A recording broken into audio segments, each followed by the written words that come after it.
Well, welcome to the BCMA YouTube channel. And like I said, we're going to be speaking to some of the nominees for this year's awards in 2021, held in London. And one of the nominees is on the line now, Jake Morrell, who is actually nominated for UK Male Vocalist of the Year. How you doing, Jake? I'm very well, thank you. Yeah, it's not, and what a great honor, isn't it? I mean, to be nominated in these times as well. How do you feel? Oh, it feels great. It's such a lovely thing to be a part of, and just it's so nice that the communities all get together, and yeah, it's just lovely to be a part of it, and it's cool. So what's basically, how did it all start for you with your career in music, or country music for that matter? Well, I think I'm about 10 years into my career, quote marks. Overnight sensation, yeah. Yeah. But I didn't discover country music till about probably, best part of sort of 7 years ago, really. Yeah. Like properly. I always say that the first couple of years of my music path, I was playing the wrong gigs. Yeah. And now I play the right gigs with the right people and the nice community and the music that I love.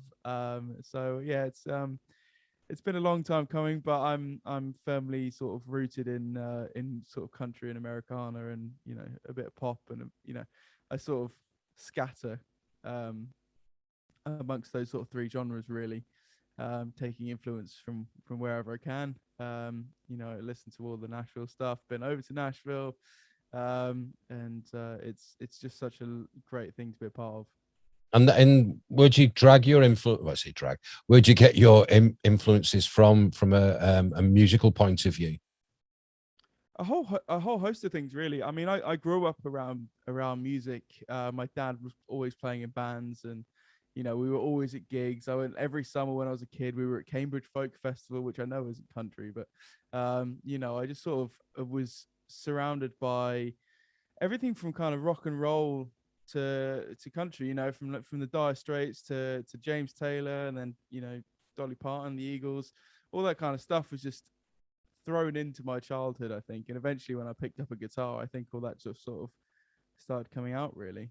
Well, it's interesting you say that. I mean, James Taylor in itself, and it was only when I watched the Garth Brooks videos of when he did that Vegas stint for years, doing just him and his guitar and talking about influences and all that, and he talked about James Taylor, and then suddenly he starts singing The River, and you can tell then that was his influence. Only when you listen to The River after that, you can, oh, hang on a minute, there's James Taylor in this. So you're not alone in that. No, I mean, for me, country music is all about the stories and the songs and that kind of stuff. Yeah. And James Taylor is an amazing storyteller. Absolutely. As is Garth Brooks. So, Yeah, I mean, Fire and Rain is just an unbelievable track. I remember Sammy Kershaw doing that as well, and doing a great job of it. But I mean, the Eagles, I mean, there's always that question mark on the Eagles, whether it was country or is it a southern rock or wherever. It doesn't matter, because the stories they tell. I mean, I'm a huge Eagles fan. I've been fortunate to see them, and fancy having the Eagles with Vince Gill now. I mean, Vince Gill is one of my favorite artists of all time, and suddenly put him in the mix, and what, super group. Yeah. So yeah, I mean, and I've said this a lot recently, where, I mean, I've been fortunate this year to, for the first time, go to Buckle and Boots, but also the British Country Music Festival, and seen firsthand the amazing talent in the UK of singer-songwriters and bands, etc. And I've been blown away. But it's you can't. I've said it before. It's a square peg and round hole. You can't just say that's American, that's country. I think it's multi-genre country music now. There's different layers, like an onion. There's different layers when you peel it back. It's not just country, three chords and the truth anymore. No, 100%, 100%. I think it's such a diverse genre of music. Yep. Which I think is fantastic, personally. Because it allows so much freedom, so much experimentation. You're always going to have that old school baseline of country music, what country kind of is. And I think just it unleashes creativity within an artist when that diversifies. That's my opinion. People probably shout at me saying you're wrong, but that's what it is for me. And we're never going to be over here. We're never going to be driving trucks in the desert, and all that kind of Or the the classic M6. stuff. That's what I mean. We've got rubbish road names. We've got rubbish city names that don't fit into any songs. It's very difficult to fit. So, apart from maybe Birmingham. Yeah. They've got that over there, but Yeah, it's very difficult. So I think we have to kind of put our own little spin on it over here. And I think that's what makes it kind of a bit exciting, a bit different. Yeah, it is. I mean, you might have some dirt, mud on your tires here and there, but yeah, I mean, if you look at this, my car's filthy. Yeah, just look at the M6 today. It was just unbelievable. It was just bumper to bumper, and I'm thinking, oh my God, and all these roadworks, and I'm thinking, why did you not do that in lockdown? There was nobody on the road. And, and then they thought, oh, we've got all these cones. Let's fill up the motorways now with cones, Yeah, we had fuel in lockdown as well. Oh, I know. I've been saying to everybody, stay safe, stay well, but have a tank of fuel. That's been my mantra now. It's not. Where'd you hail from? Where'd you hail from? Where'd you live? So I'm actually in London right now, but I'm normally, well, I'm not normally. I'm from Norfolk, so I'm from a little town called Kings Lynn, which I know Kings Lynn very well. The Travel Lodge at Kings Lynn has had my body in their beds quite a lot. Do you know what? I couldn't even tell you where the Travel Lodge is in Kings Lynn. It's just knowledge of my hometown has gone out the window. Yeah, I've done quite a few gigs there myself in Kings Lynn. But when they say at one point it had a really good thriving music scene, and then it sort of just fell off the edge of a cliff. Yeah.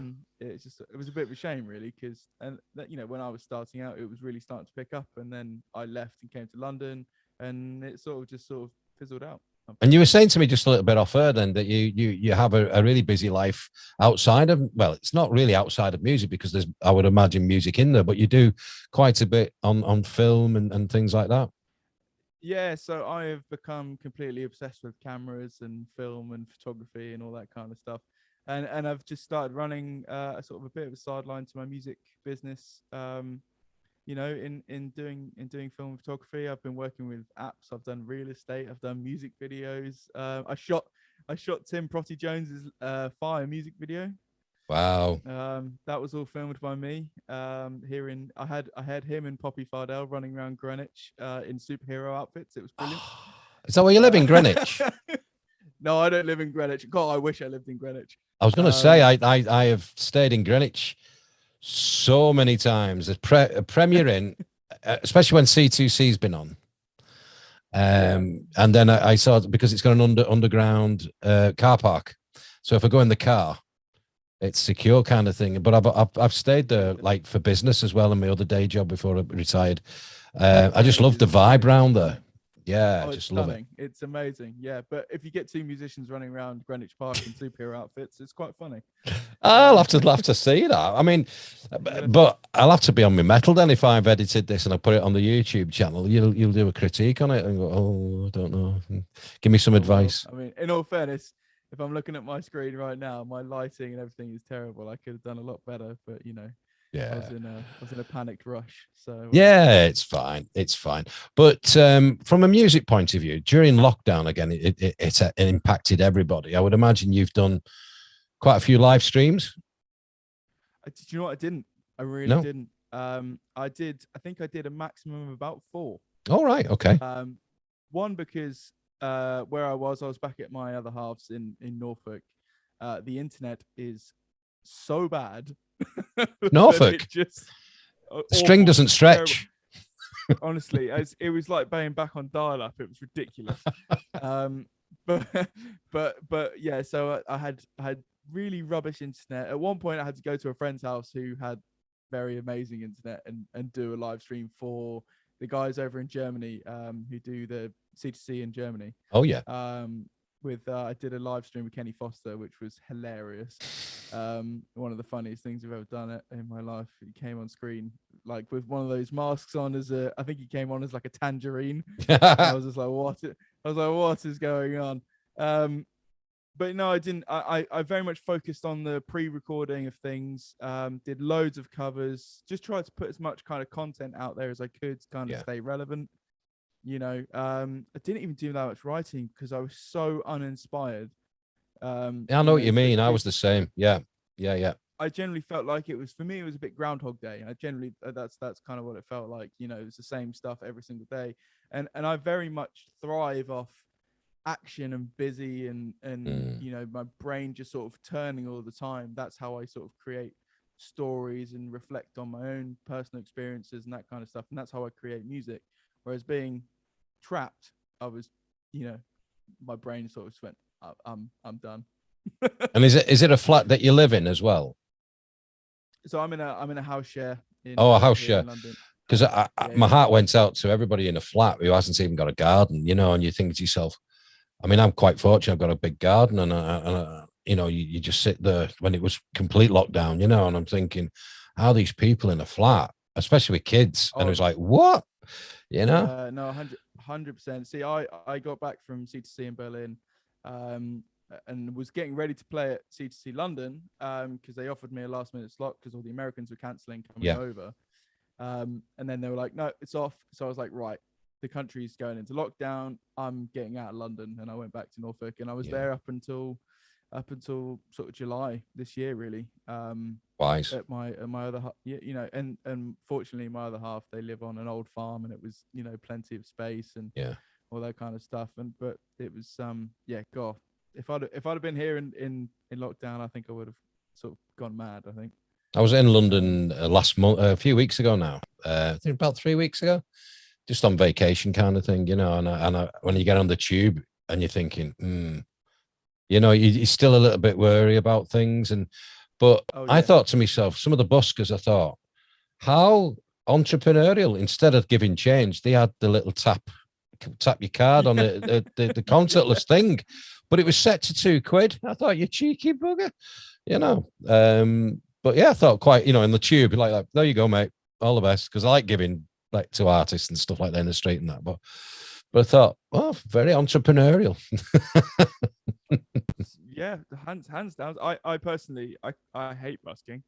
I've done quite a bit of it, and it wrecked my voice. And I had a few times where just, I don't know, I had like people coming and screaming in my face and things like that, and I was like, you don't get this at normal gigs. No, well, some of the gigs I go to, you do, but that's just me.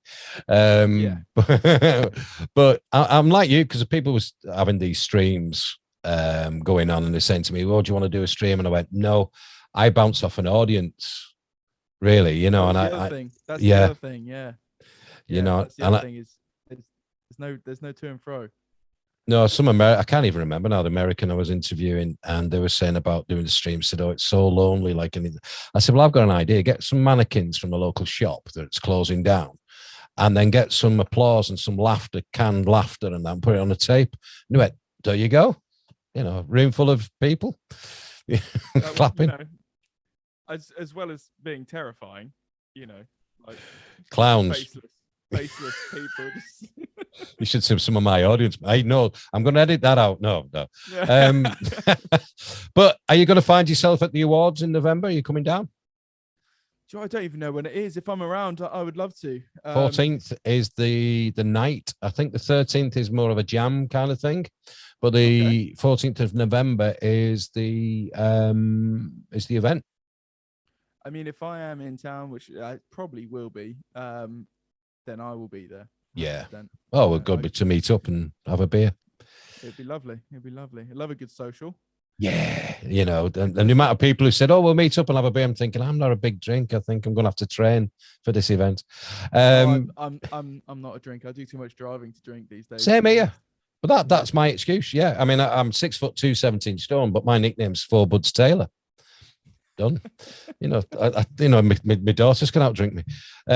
But what's in the future? What's the next 12 months looking like for you, Jake?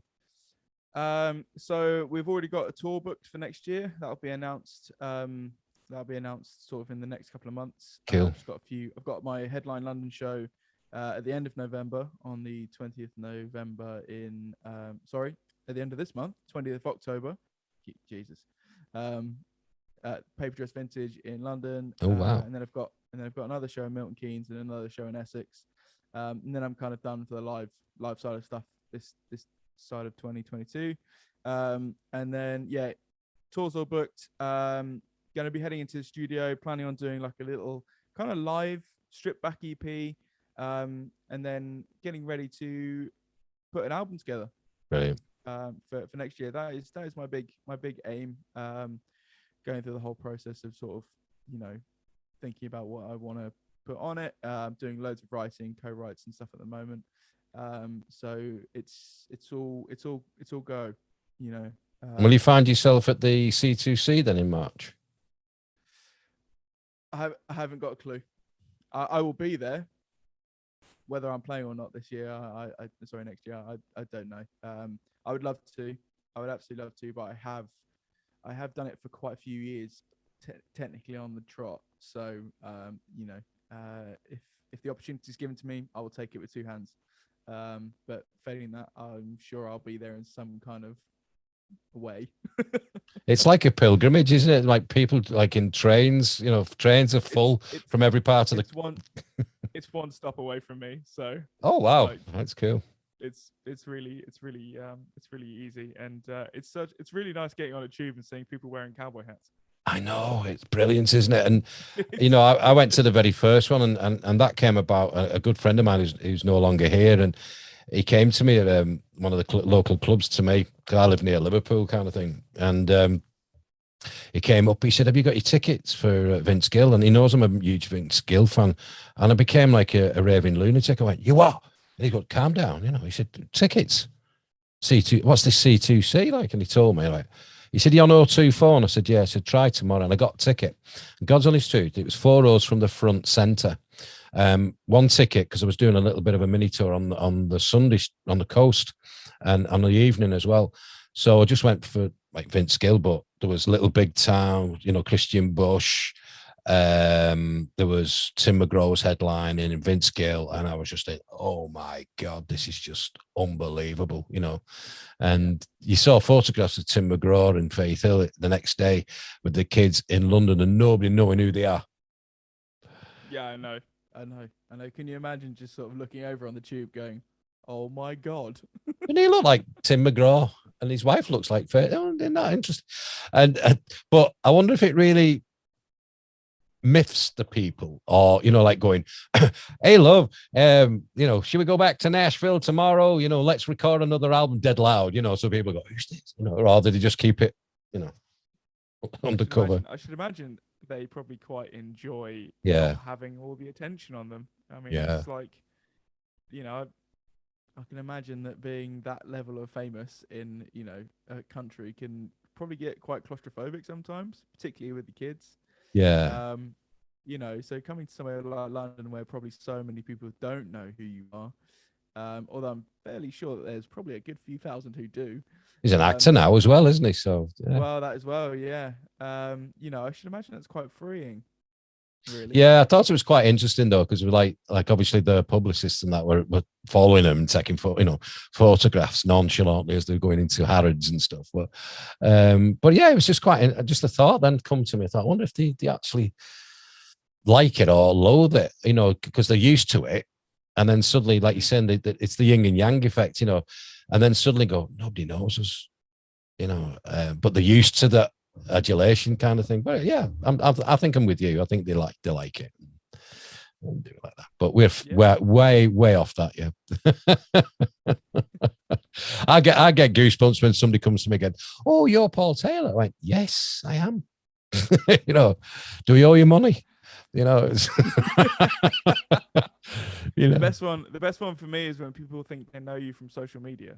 That's I've had that a few times now. They just sort of strike up a conversation, which I'm fine with. Yeah. But it's like we're really like long lost friends, and then it's sort of, you see it kind of click, and they're like, we've never actually met, we've never actually spoken. I've only just liked or commented on something on Instagram, and it's like, you know, because you kind of on the social media side of things, you know, you get to know people quite well. You think you know people quite well. Yeah, I sometimes scratch my head on social media because you get so many friends, and then when you actually meet them in real life, they are so shy and they don't want to converse.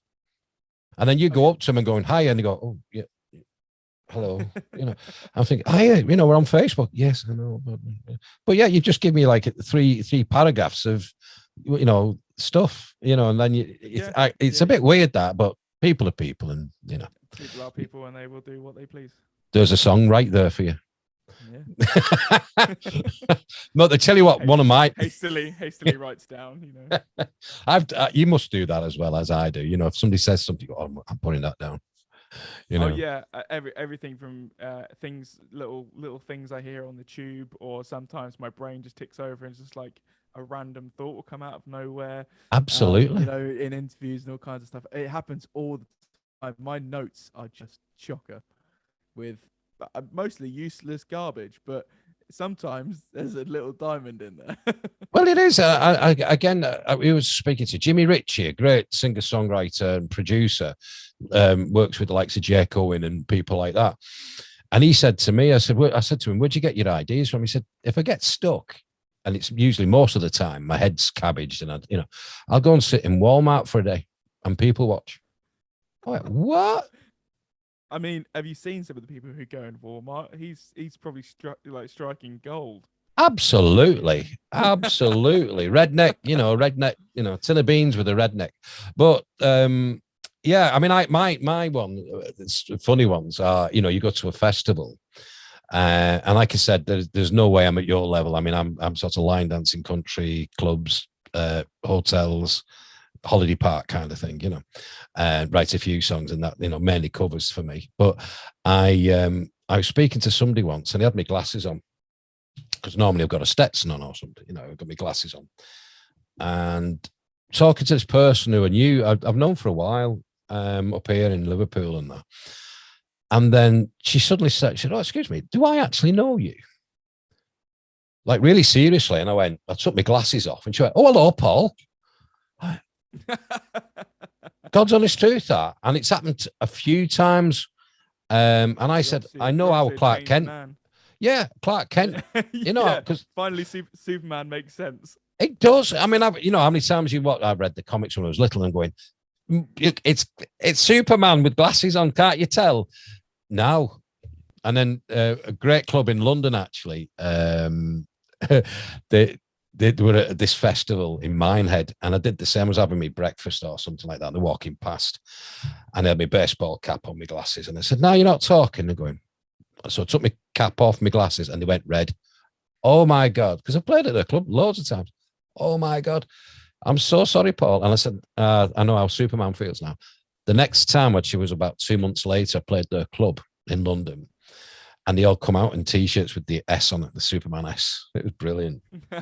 Absolutely brilliant. This is what I mean. This is what I mean about the country community. It's just such a lovely, friendly place to be a part of. It's very rarely have I heard negative comments, things like that. It's everyone's so supportive of each other, and it's just little things like that just make the world a difference. And I think so, and people like yourself bring joy to to the masses as well. And like I said, I've been chomping and championing UK country for a while now, and I'll be honest with you, I didn't know how good it was, if I'm being totally honest. And it was one of my friend Wayne Hadlow, who does the FSA festivals now in the middle of the year, and we do the show, and he has this UK spotlight, and I'm going, what? I heard it of a few people and stuff, and I'm going, and he's educated me, I'll be honest with you, because I mean, I was always like Australian, Irish, American, Canadian, a couple of English, people like Sir Gary Quinn, who I've known for a long, long time and become a good friend of Gary's and that. And people associated around Gary, but like going to Buckle and Boots, and I was just like in awe. I'm going, what? This is insane. Buckle and Boots this year was fantastic. It was. I think I missed you, didn't I? I went on the Sunday. I was on the Saturday, yeah. I had the media pass. Yeah, I had the media pass all weekend, but my daughter got married on the Friday, and she would not change the date. I tried, Wow, you can only do so much, can't you? But no, I definitely agree with you, and I feel like coming back after lockdown, I feel like the entire scene in the UK has upped its game massively. Absolutely. Like the production values on people's songs and performances and stuff like that. I came back to Tennessee Fields, was my first festival back, and seeing the other artists on the main stage who I've done gigs with, it was like suddenly everyone had just gone to 150%. It was amazing. It was such a wonderful thing to be a part of and see as well, because I am a champion of other people, not Yeah. just and I think that sort of goes across quite a lot of the other artists. Yeah. And it was just so good to see, and it's inspiring, and it makes you want to push yourself, and I think that's so important. I wish I could have gone to there because I had a prior engagement, but because friends of mine were on and they invited me down to Essex County, and we just They were great. We met online well over 12 months ago now when they were based in Nashville. And it transpired that during the childhood, the grandmother lived around like pretty much near where I live. And they spent a lot of time where I live. And it come out that they knew these pie shops that like around St. Helens were like synonymous with St. Helens. And they went out of business, but they've come back. Somebody's bought the recipe and it's come back. I was selling them. And I met them this year. Middle of summer in Scarborough because they went for a holiday, and I said I'll meet you there, and I met the family and we're just talking outside the Grand dodging seagulls, and we had a bit of an interview, but I interviewed them yesterday as well because obviously with the nomination for band and or duo of the year as well. And but they said, why don't you come down to Tennessee Fields? So damn, I said I can't, unfortunately. I've got a prior engagement, but it's a wicked festival. I believe it's a really so. festival. Yeah, friends went, really really great festival. I think once it sort of picks up again, I think because it was so close to the sort of the release of lockdown, I think it's probably took a little bit of a hit. Yeah, still loads of people there, still a great atmosphere, but I think once it sort of gets back on its feet, Georgie and her team are doing some really great things in that area of the country. And they're just a really lovely family and great people. Literally can't say nice enough things about them. It's same with Buckle and Boots, though, isn't it? They're in the family there. Yep. They don't just have country; they've got an Irish one. Is it a crack at the creek? That looked. Gary showed me images. That looked like an absolute party. I bet Gary wouldn't remember anything. No, probably not. I mean, that just looked madness. I mean, like Buckle and Boots was a good party, but that Irish one looked madness. And then they did a rock one, didn't they, shortly after, with all the tribute acts like Kiss, but like tribute acts of them. Yeah, they must need a holiday for like half of the year after the amount of stuff they put on there. Oh, I saw them at the Winter Gardens, the British Country Music Festival. Yeah. And there was a little bit worse for wear, but great people. The Hancocks are just unbelievable. Yeah. But is it it's this weekend? Is it Nashville, London, or something? For the Nash Nights. Nash Nights, yeah. This weekend. The match is playing on Friday, I believe. Oh wow. So that'd be great. I'm seeing them tomorrow night. Actually, they're supporting Katie Hurt. So I'm going along to that. I am a supporter of the UK country scene. And I think everybody is, though. I mean, everybody on that list, Kezia, Gill, Gary, everybody goes and helps. And I think one of the things that you've hit on the nail on the head there during lockdown, I think because of the music production, everybody's thrown the kitchen sink at it. Yep. Just to release. It's great, and hopefully that sort of makes the industry take note. The majors and that kind of stuff. Hopefully they kind of start feeling like, oh, we're missing out on something here. And then it goes to a whole nother level. Well, I'm working on some links, tentative links, I might add, to see if anybody in Nashville or certainly in America are interested in a UK radio show that I can host, and then like yourselves and all that, we'll be played on there and information and that, and it'll be a regular thing, like syndicate a show over there, so like a little bit of a slot. So if they want the limeys to actually have a bit of a say in country music. So I'm still waiting back on that. But you know how these things are with different things. But I've not just got one person asking. I've got a few people asking. So you never know. Fingers crossed. Because as I said, it needs to be shouted about. 100%. And that relationship between, the UK and the US just needs to become stronger and stronger. Every time I hang out with Nashville artists or American artists, you know, they love it. They love it over here, and you know, hopefully when we eventually sort of get over there and start doing our thing over there, they love what we do as well. You know, I think that's probably the big dream. But you know, if we can build something here that we can really shout about and gets, you know, people excited and interested.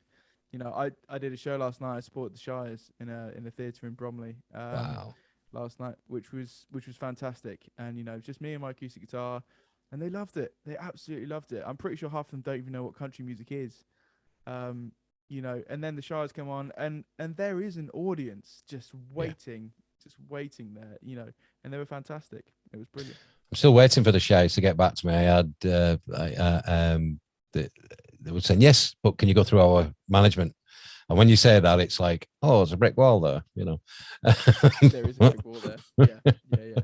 Yeah. Which is fair comment, you know. But I'd said, like, if they want to come on, and even the international artists of the BCMAs have reached out, and a few have politely, their PR people politely come back and said, oh, there's no room yet for an interview. Okay, fine. But I interviewed Chapel Hart yesterday, who were on the International Song of the Year category. Check them out. Okay. Yeah. 3 women. Absolutely kicking it. Yeah, their song is "You Can Keep Him, Jolene," which is a sort of spin on Dolly Parton's Jolene. You know, yeah, you can keep him. I don't want your guy. You know, that kind of thing. Yeah. Full of sass. So that's clever. Yeah, I can imagine. Oh, I tell you what, they were great value for chatting to. I tell you what, they had me on my metal. I tell you.